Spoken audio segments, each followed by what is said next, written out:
guys.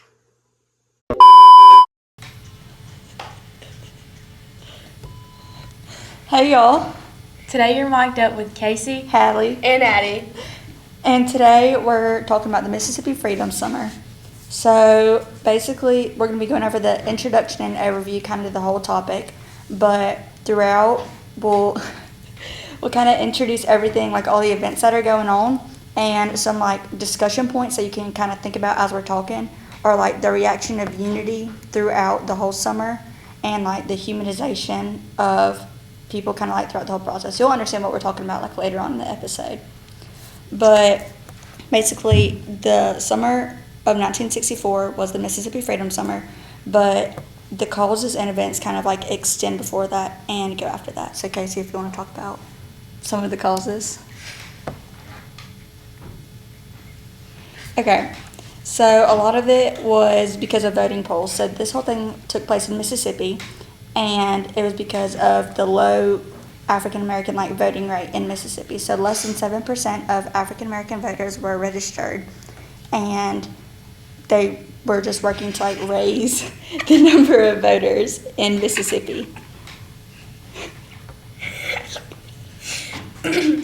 And part of that, like along those lines, there was freedom schools. The freedom schools were created by SNCC during like the civil rights movement to help educate and like get black voters and poor whites more like politically active.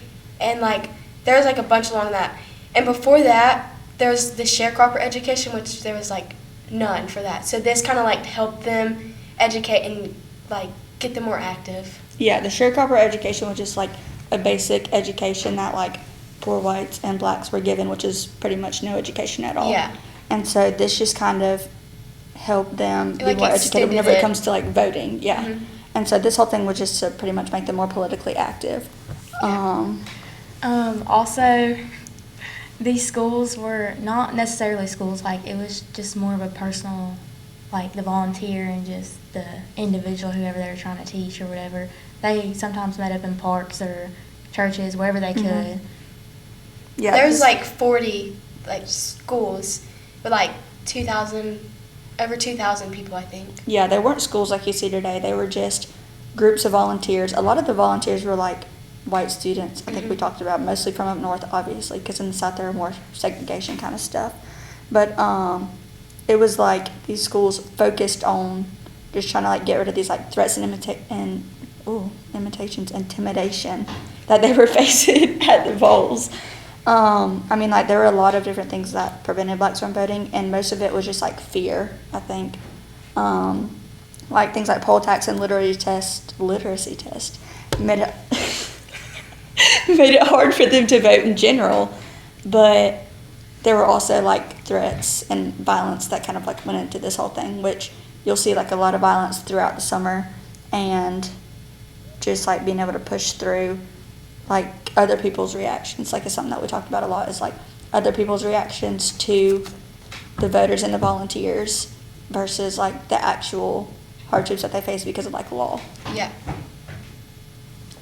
So Mississippi was, I think we already kind of talked about this a little bit, but like Mississippi was chosen because like less than 7% of voters were registered, and our African American voters were registered. And so all these volunteers kind of came together for like one purpose of Getting them like, more active. Yeah. And like to educate them so they could raise those numbers. Yeah, just so they could. And whenever we talk about it, they didn't have a ton of success in like raising those numbers, but like the effects, like we said, the causes are like long before and the effects are long after. Also, like another reason Mississippi was chosen, the state at the time was already known for its racial violence and stuff. Yeah, with an active KKK. Yes, and many of those members were in the government. Yeah, like a lot of the KKK members and just a lot of people that were involved in the violence were people in the government. And in one of the situations we talked about, like a policeman helping the KKK whenever it came to the kidnapping of 4 volunteers, and like they ended up dead just because like policemen and people in government were helping with this like violence. And that created just a lot of hesitation for especially the white volunteers, because they were they thought that they, they didn't want to end up like them. Yeah. So, They didn't want to end up in like the same situation, I think. A lot of it is just fear. Like, you see like the law, like we talk about like Jim Crow laws, and just throughout the civil rights fight, there's a lot of different laws and like acts that are established either like to help the blacks or to hurt them, either way. Yeah. But like a lot of it is like fear and groups like the KKK that cause violence. We said, like during our research, we kind of found out there were 6 murders, over 1,000 arrests, 80 Sorry. beatings, and then 30 black businesses and 37 churches were either burned or bombed. It's like, dang, they sure like fire. That's awful. Like, I don't think I've ever heard of like a church bombing like nowadays. You say, dang, that's awful. I mean, like you never hear now like, Excuse me. oh, a church was just bombed. Like I think that would freak Yeah. people out. But like, That's very intense. yeah, like it's something that's so That would intense. scare me. Oh yeah, Really like scary. it didn't scare half of these people off. They had multiple waves of volunteers that came through. I don't remember how many was it, like 700 volunteers. I think so. Yeah, But that's like a lot. the first wave of volunteers that came through, there were 300 of them, and in some of my research, they were told basically like, there's a good chance that you will get arrested. Bring money for bail. Mm-hmm. Like if I went to go like volunteer for something, they were like, bring money for bail. Like that would scare I probably me. wouldn't have done Yeah. it. Yeah, like I wouldn't have done it. And so there was just, yeah. And so like we said, most of the volunteers were white. They were like white students. And so there was this unity, I think, kind of throughout the whole process. And it wasn't just black people that were being hurt or like there was violence against them. It was like white people too. And just seeing the state of Mississippi as like a reaction to that, like in the police force or in the government, like it was something that was new for them at the time. Yeah. I mean, like nowadays we're kind of used to it, I think, or I'd hope we are. I think it kind of gave the white volunteers a new perspective on things because Mhm. they never had really faced that Yeah. racial like violence and Mhm. It segregation opened their against them. eyes. Yeah. And I think, but also as they went, like tension grew too, like tension kind of like grew between the group just because of like violence. I mean, I think fear is like the biggest factor. And it's like we keep bringing up fear, we keep bringing it up. Because it was something that like brought them together. They brought together to work against the fear, at the polls and poll intimidation. But it's also the things that kind of tore them apart as well as it went on. Yeah. Also, the Mississippi Public Broadcasting system, they have a documentary, and they mentioned that at the time that it wasn't a system of slavery, but it was a system of segregation between the groups and stuff. Yeah, a lot of our research that we've done has come from like it's like documents of people and it's like personal people talking. Not all of the names were mentioned. Yeah, like just personal accounts. Mm-hmm.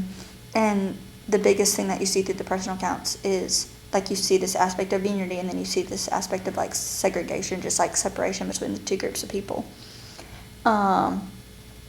And I think that like it brought attention to civil rights, even if it wasn't like, even if the outcome of like the voting wasn't successful, it still just kind of like brought it to like this whole civil rights fight took place over like years and years. Yeah. So whether or not this project was successful, I mean, it kind of has a lot to do with like the after effects more.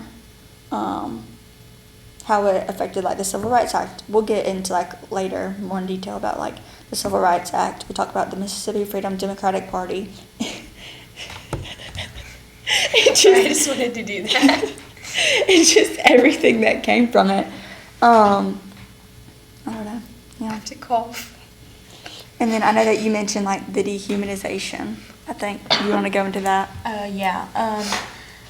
Especially during this time, the way that they were taking away like blacks, I feel like they were kind of dehumanizing, taking away some of their natural rights of like liberty, just saying that they just couldn't vote and stuff, or trying to create all these obstacles. I know that like a bunch of them. Just like all like the voting obstacles. Like, Yeah. I mean, They were obviously- like having to count bubbles on a bar of soap and Yeah. like count how many jelly beans were in a jar. Yeah, just insane stuff that nobody would ever get right, and it didn't even matter. Yeah.